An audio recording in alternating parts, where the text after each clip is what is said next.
Thomas Edison, Richard Branson, John F. Kennedy, Mozart, Michael Jordan, Will Smith. That sounds like a list of highly successful titans in a variety of vocations. Why is it that we rarely hear that they have or had ADHD? And you know what we hear even less about? Serena Williams, Emma Watson, Mel Robbins, Whoopi Goldberg, Agatha Christie, Erin Brockovich, Cher. Yeah, the successful women navigating ADHD. And that's exactly why I started this podcast, ADHD for Smartass Women. I'm your host, Tracy Otsuka. I'm a lawyer, not a doctor, a lifelong student, now a coach. I'm also the creator of Your ADHD Brain is A-OK, a system that helps people like you figure out what they should do with their life. And we're here today to talk ADHD, your strengths, your symptoms, your workarounds, and how you proudly stand out instead of trying to fit in. I credit my ADHD for some of my greatest gifts. And you know what? I spy a happier life for you too. So without further ado, a shiny new episode is starting now. Hello, hello, hello, and welcome. I am Tracy Otsuka. Welcome to episode 117 of ADHD for Smartass Women. You know, I haven't done this in a while, but I wanted to read some ADHD for Smartass Women Apple podcast reviews. I just really appreciate those of you who take the time to post a review. Number one, it helps to get the word out so that we're able to help more people. And I know it's called ADHD for Smartass Women, but everyone is welcome to listen and take what they can from this podcast. I am working very hard to be more inclusive. And one of my AOK Everyday Planner students, Shelly Kylo, reached out to me to offer some guidance on ways to do that, like using terms like partner or spouse instead of boyfriend or husband. And it's hard because we tend to slip back into our old patterns, right? And then with my ADHD brain, you know, this may be my intention, but I forget. And in truth, I would change ADHD for Smartass Women to spell women, WOMXN, except the search engines would make it impossible to find the podcast. That said, I even have men tell me that they're regular listeners. So bottom line, everyone is welcome. I think life can be hard enough for us, right? With ADHD. I can't imagine having to navigate ADHD, other comorbidities, and then gender or sexual orientation on top of that. And I'm likely not even using those terms correctly. All I know is that we need to be more inclusive. We need to be kinder. We just need to let people live. And in truth, that's part of my religion. So anyway, Shelly sent me this one worksheet, which is all about explaining the differences in how people identify across assigned sex, gender expression, gender identity, and sexual orientation. And so there's this chart where you mark where you fall. So for example, for assigned sex, which is the designation given to you when you were born, women would be on the far left and intersex is in the middle, and then man is on the far right. And so there are all kinds of questions like that. There's another question, for example, for gender expression, which is how you present yourself to others. And again, feminine is on the far left, and then you've got non-binary, androgynous in the middle, and then you have masculine on the far right. And I realized that for me, I'm totally on the far left of every option on this chart, other than the last one, which is sexual orientation. It's who you're attracted to, which I'm on the far right there, which is men rather than women. So since that's my lived experience, it's kind of hard to sometimes understand how anyone else's lived experience can be different, right? But when I look at this chart that Shelly sent me and I really think about it, I mean, ADHD, which is primarily genetic, right? ADHD is on a spectrum. So you have your neurotypicals who have no symptoms, right? And then as you move through the range, you have, very few symptoms. And then you have people in the middle with some ADHD symptoms or kind of more average amount of ADHD symptoms. And then you have people on the far right with lots and lots of symptoms. And remember, we're talking about the brain here. So why wouldn't gender identity, gender expression, and sexual orientation, why wouldn't that also be on a spectrum? It just makes so much sense to me when I actually pause and take the time to think about it, right? And granted, it's not what I learned, but I've been taught a lot of things that were not based in science, and maybe it's time to pause and start questioning most of it. You know, as humans, we can be so black or white, right? It's one thing or it's the complete opposite. And the truth of the matter is that there's very little in life that is black or white. It's usually somewhere in between. And after all, many of us with ADHD are actually very well built to kind of buck up and challenge the status quo, right? So to me, I guess bottom line, science matters. And come to think of it, Shelley not only sent me that link, but she sent me a bunch of others, and I'm going to post those in our show notes. So if you too are interested in becoming more inclusive, but you don't know where to start, you can start there, which is where I'm starting, right? And you can find my podcast at tracyotsuka.com/podcast, and the show links will be attached to this particular episode, number 117 of the podcast. So in true ADHD fashion, I digressed all over the place. Okay, so let me start with what I was going to start with now. I am going to read a few reviews. As I started to say, your reviews really do help in getting the word out. Think about it. If you're in a brand new town and you don't know anyone and you're looking for a place to grab dinner, what's the first thing you do when you're driving around? Well, if you're like me, you look for where all the cars are parked in front, right? And this is no different. So thank you so much for being willing to park your cars right out in front of my podcast by writing those reviews.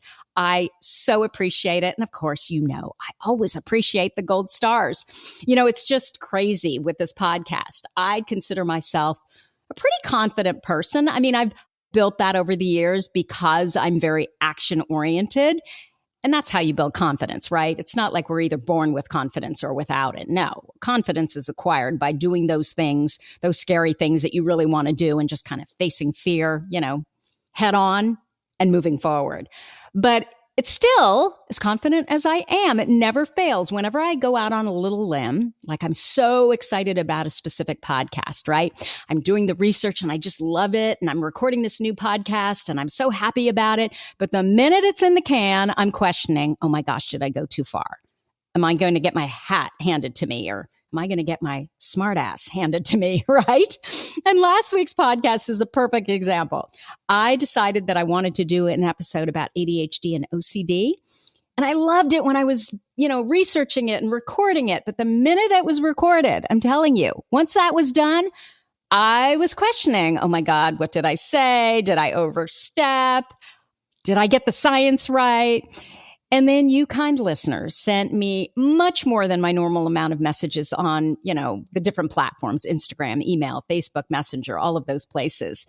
And you thanked me for the episode. You shared your amazing stories. And I got to tell you that right away just calmed my brain down and made me realize that when I am uncomfortable, it means I'm moving in the right direction. So I just wanted you to know I'm no different than you are.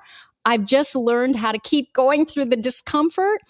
But it really helps me when I get those gold stars. So thank you so much. Okay, so I'm going to read a podcast review from Missy La F. I hope I didn't massacre that, Missy. And the title is amazing. Aw, this woman is amazing. Her teachings are absolutely profound. I am so intrigued with every lesson she is delivering. It is difficult to put the podcast on stop/pause. I want to dive into her next lesson. She is evolutionary to this world of ADHD.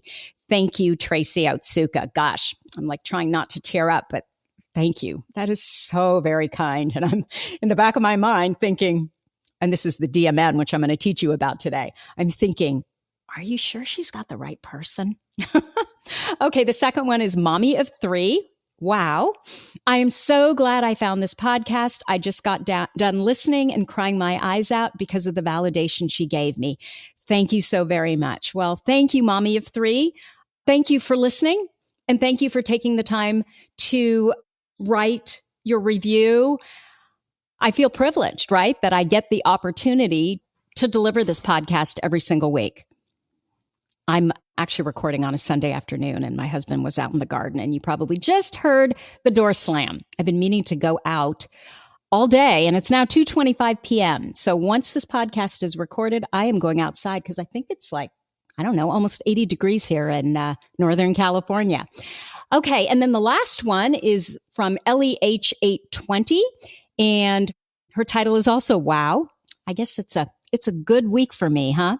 I've never felt so understood after I listened to just one episode of this podcast. I've had a suspicion my daughter has ADHD and assumed it was from her dad. But as I dug deeper, I thought, I may have it too. After this podcast, I know I definitely have it. And I'm so grateful Tracy was the one to give me the revelation so I could see it as it being my greatest superpower versus it being a disorder. Yeah. I mean, the deal with ADHD is there are some amazing strengths and there's some things that we're not so great at, but whatever. Let's focus on the things we're really good at. Let's make it as much of a superpower as we can. And then she went on to say, I can't recommend this show enough. Thank you, Tracy. Well, thank you, LEH820. And I am so happy that for your daughter, you have discovered that you share ADHD with her as well, because there's something about when we understand our brains and we start loving and appreciating our brains, I'm sorry, it just spills over into our kids. You know, every once in a while, I'll have someone ask me, or they'll tell me, I'm not telling my child that they have ADHD, and I'm not telling anybody, or even if they do tell their child they have ADHD, they won't tell anybody else that their child has ADHD. And oh my gosh, if I was a child and my parents refused to talk about my ADHD, I mean, what am I supposed to think, right? That they're ashamed of it. So yes, LEH820, your child is so lucky to have you as their parent. Okay, so today I'm finally getting moving here. I'm going to do something really different than what I normally do. I'm going to talk to you about the number one concept that I learned this year that I literally mentioned to my students in AOK and to anyone who contacts me who's struggling with rumination, RSD, not feeling good enough, struggling to feel positive emotion. I have literally talked about this concept every single day since December when I first read about it in Dr. Ned Hallowell and Dr. John Rady's new book, ADHD 2.0, which, you know, I just cannot rave enough about this book. I should be getting something for this, but I think what I'm getting from it, which is why I need to talk about it, is all the amazing teaching. Out of all the books on ADHD, this one has been the most eye-opening, the most aha, the most able to kind of connect all the pieces to my ADHD puzzle. And I feel like I'm never going to connect them all, but so many pieces that now it makes so much sense. So in order to make real concrete change in our lives, right, we need awareness first about what needs to change. And then we need to understand why we do what we do. Because once we understand that, then we can put the systems in place because we now see what we're doing even clearer because we now know why we're doing it, right? And then we can pause and we can start to make different decisions. So this concept that I'm going to talk about today is literally life-changing. And I've been told this by many people that I've shared it with. So I'm only going to talk about this one concept because I don't want to muddy it up. I don't want to have it be part of several different concepts and then it gets lost. That means that, at least that's the plan, that's all I'm going to talk about today. And it's not a difficult concept. So this episode, I hope, is going to be a lot shorter than my typical podcast episodes. Now, there's some fairly new research around how it is that we get stuck in that loop of negative thoughts, which leads to rumination. Something our brains could be so expert at, can't they? RSD and just the dark, brooding, heavy stuff that many of us can get caught up in. Rumination, right? Our ADHD causes us to hyperfocus on the worry so much that at times it can wear a rut in our thinking. That's rumination, right? So what we need is a way to steer ourselves away from the rumination, away from the rut, and if we're stuck in it, a way to get ourselves out of it. So for generations, the best anyone could offer was, sorry, suck it up, pray on it till it goes away, be positive. And that wasn't really helpful advice at all. Well, today we're finally starting to understand the genetics around how our brain actually works. Epigenetics helps us to understand how our environment also plays a role. So you may have been born with genes that predispose you to depression, but because you grew up in a loving family and you had a lot of teachers that were really nurturing and they cared about you personally, those genes may never have been expressed. So you go through life and you never experience depression. On the other hand, you cannot have been so lucky and you may have been dealt the short end of the straw. You lost the parent lottery, and worse, you were subjected to trauma and abuse. And so those same inherited genes for depression actually did get expressed. Bottom line, in the nature versus nurture argument, it always comes down to both. Good nurture definitely helps to reduce the influence of bad nature and vice versa. Now, even if you weren't lucky enough, to win the parent lottery, epigenetics now teaches us that through neuroplasticity, we can actually change our brain for the better. And, we used to think that once you reach a certain age, the brain's fully developed, it's static, and what you have is what you will always have, right? And we now know that that isn't true, that you can actually change your brain at any age. It's never too late to build a different life, a different relationship, a different brain. So as I mentioned many times, the inherent strengths and weaknesses of our brain, they're basically two sides of the same coin, right? On one hand, we are highly imaginative. We're unbelievably creative. We're entrepreneurial. We're energetic. We're dynamic. But that is what also leads us to be brooders, worriers, ruminators, and subject to addictions and compulsions. We talked all about compulsions last week when I talked about OCD. And of course, it took a conversation with Dr. Ned Hallowell, I adore that man, to explain it to me in such a simple way that it was literally like fireworks going off in my brain. I just got it. And I got part of it when I was reading ADHD 2.0, but I was still I was overcomplicating it. So I wanted to come here today and make sure that you get this concept too. Because as I said, it has literally helped me click in so many pieces of my ADHD puzzle, and I think it will do that for you as well. Okay, so let's start with this. We have these two networks in our brain, and just like our ADHD brains, neither one of those networks is all good or all bad. And this is for all brains. This is not just for our ADHD brains. So the first network is called the TPN, or task positive network. And that part of our brain lights up when we're in action, when we're doing things, when we're moving our bodies, when we're researching. And when I say lights up, you can actually see this happening in functional magnetic resonance imaging. They call them fMRIs. When you're in the TPN, you're not aware of whether you're happy or not because you're not even thinking about it. You're too busy acting, right? Focusing on what it is that you are interested in. So this is basically when you're in the angel mindset. We're going to call this the angel mindset, the TPN. Now, the reason why so many more people are starting to look so distracted, whether they have ADHD or not, is because as a society, we're spending less and less time in the task positive network focusing on a single task. And the thing is, the task positive network, it's like a muscle, right? When you don't use it, you lose it. The task positive network weakens, and then we lose our ability to focus, and then our attention span shorten. So we need to spend time in the task positive network in action rather than just sitting there mindlessly scrolling social media or watching television or, what other thing can we do that is really a waste of time? So once we finish the task or we get distracted from the task, that part of the brain, the TPN, it no longer lights up. And instead, another part of the brain called the default mode network, or DMN, takes its place and it lights up.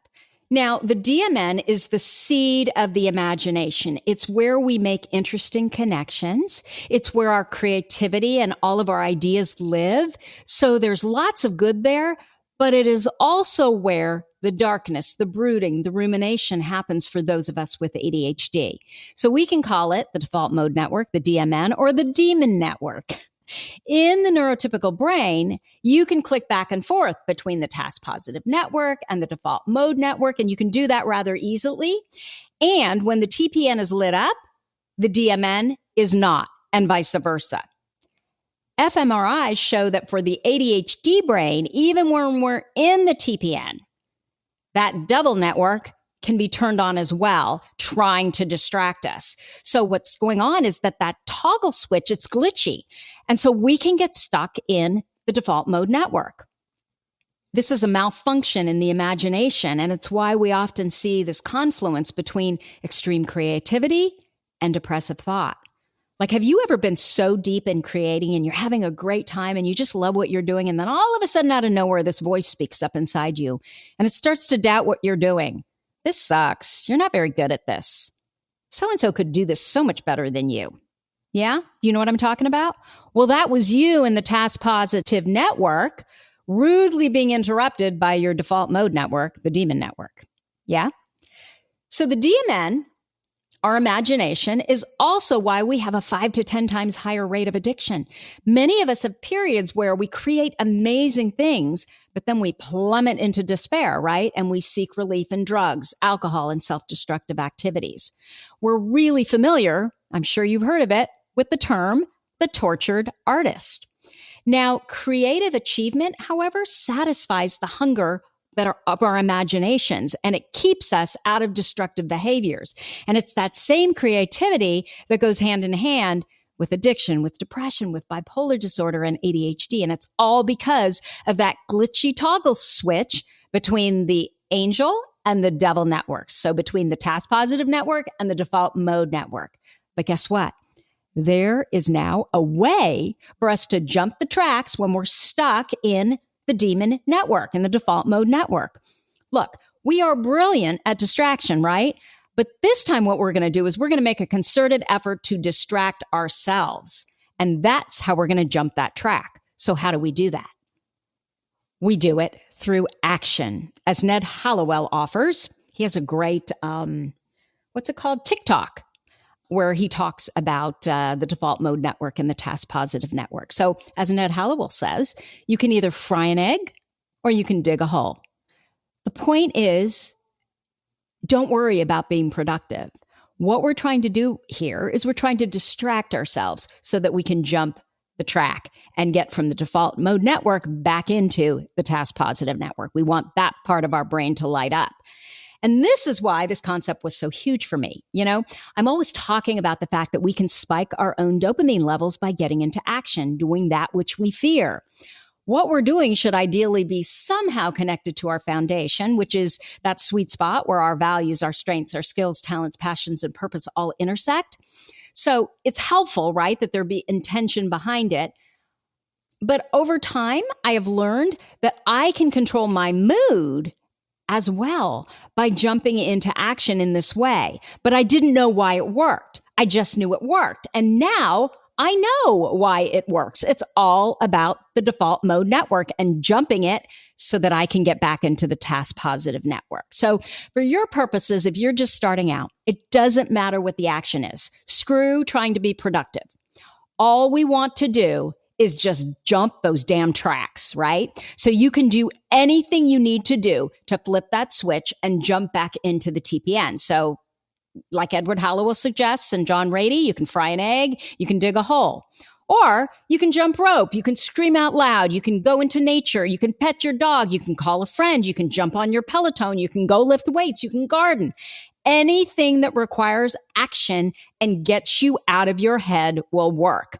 And that is why breathing is so effective. It's impossible to focus on what the DMN is bringing up while you're paying attention to your breathing. And, you know, for years, I've been using the 4-7-8 breathing, which is you inhale for 4 counts, you hold for 7, and then you exhale for 8 counts.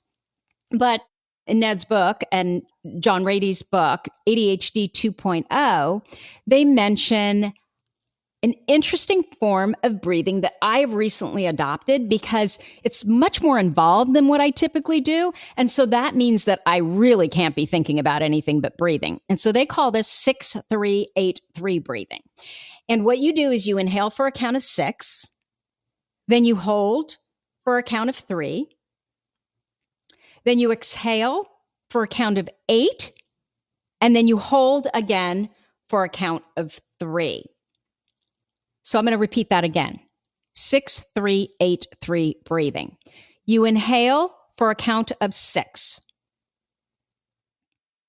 You hold for a count of 3. You exhale for a count of 8. And then you hold for a count of 3. And then you repeat.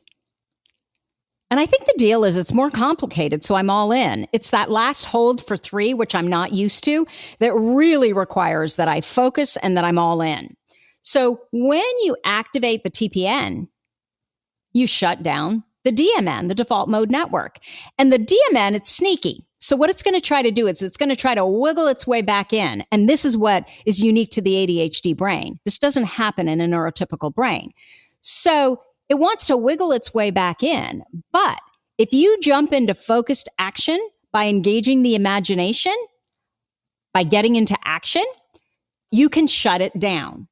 And to me, that is huge. The real point here is you need to focus on anything but yourself. You need to get out of your head.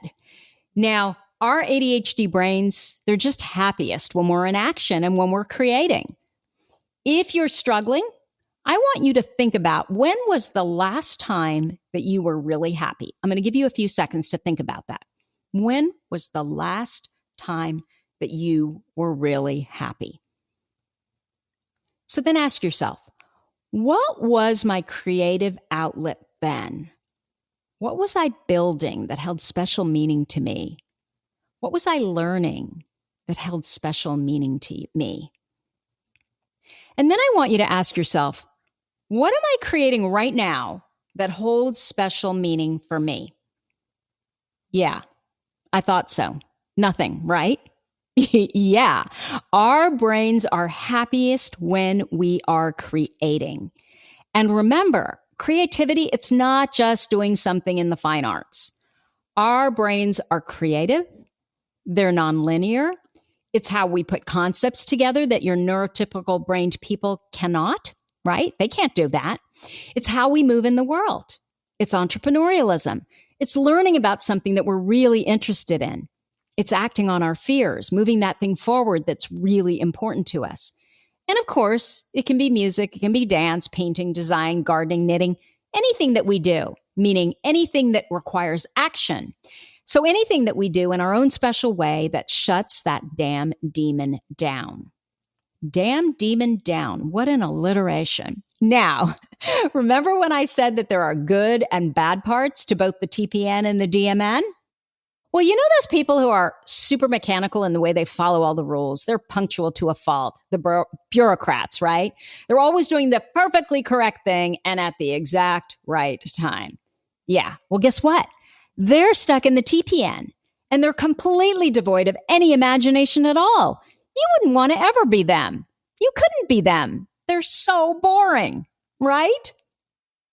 So I love this TPN DMN concept so much because it really explains or answers, I should say answers, right? Answers so many questions that I had about why do I do these things? Why do I feel this way? You know, when I was in college, and I've talked about this before, I coined a phrase called PostFinal Depression. You know, I would talk to my friends and we would get so excited about all the plans that we had, all the things we were going to do once finals were done. And finals would be over and they would be so excited. And I would be like, is that all there is? Next. You know, I just could not, like them, revel in this feeling of, I'm done. It was just kind of on to the next thing. Clearly, what was happening was I was in the TPN while I was studying and getting all the work done, And then once I stopped working and finals were over, clearly I slipped right into the DMN. This concept, it also explains why so many of us with ADHD, why we've done so many things, right? We know how to do so many things. And many of us think we've done nothing because there may have been no real intention behind what we were doing. So we've done all these things, but they're not connected. So they often don't allow us to progress in our learning, in our income, in the knowledge that we have in a specific area so we can move up and through the ranks. And I think that's why setting up that foundational piece is extra important for us, right? And when I say foundational piece, I'm talking about really knowing what is it that I value? What are my strengths? What are my, passions, purpose, etc. We have these brains of interest, but we're interested in so much. And if we chase every little thing that we're interested in because we've discovered that we feel so much better when we're in action in the TPN, we end up with this kind of disjointed list of accomplishments that doesn't really get us to where we want to go. And so we think we've accomplished nothing. Yet it's amazing to me when I actually sit down with a lot of women, the women who tell me that, oh, I haven't done anything. And then we make a list of all the things they've done. And then they look at those things and they're like, wow, I had no idea. But it's because the list of accomplishments tends to be disjointed. So to them, it means so much less, right? So setting up that foundational piece, answering that, what do I do with my life question? This is what I do with my ADHD women using my patented program that I call Your ADHD Brain is A-OK. Actually, the patented program is cartography, but I have built Your ADHD Brain is A-OK around cartography. We're in the middle of a session right now, but I will be opening enrollment for the next session on June 25th. Also, I decided I'm going to be running my free 5 days to fall in love with your ADHD brain, and I'm going to start that on June 21st. I receive so many messages every single day that these programs are life-changing. So I hope you'll join me, and you can sign up for either one or both of these programs at tracyotsuka.com. So I would love to know what it is that you think about the Default Mode Network and the Task Positive Network and how you think that it might really help you shut down all of that negative rumination. As always, you're listening to ADHD for Smartass Women. If you like this podcast, please let us know by leaving a review. Our goal is to change the conversation around ADHD, helping as many women as we possibly can learn how their ADHD brains work so that they too can discover their amazing strengths. And your reviews really help in that regard. For me, they're like those little gold stars we used to get on our work when we were kids. So thank you so much for listening. And look, I went 34 minutes, even though I thought this would be a 15-minute podcast. Thank you so much for listening, and I'll see you here next week. You've been listening to the ADHD for Smartass Women podcast. I'm your host, Tracy Otsuka, and we're available on iTunes, Stitcher, Spotify, and Google Podcasts. Not coincidentally, ADHD for Smartass Women, it's also the name of our free Facebook group. We're a totally smartass community of successful, ambitious women who share our ADHD wins, questions, and workarounds. Join us at tracyotsuka.com, where you can also find more information on our Your ADHD Brain is A-OK system. I spy a happier life for us, and I'll see you again next week.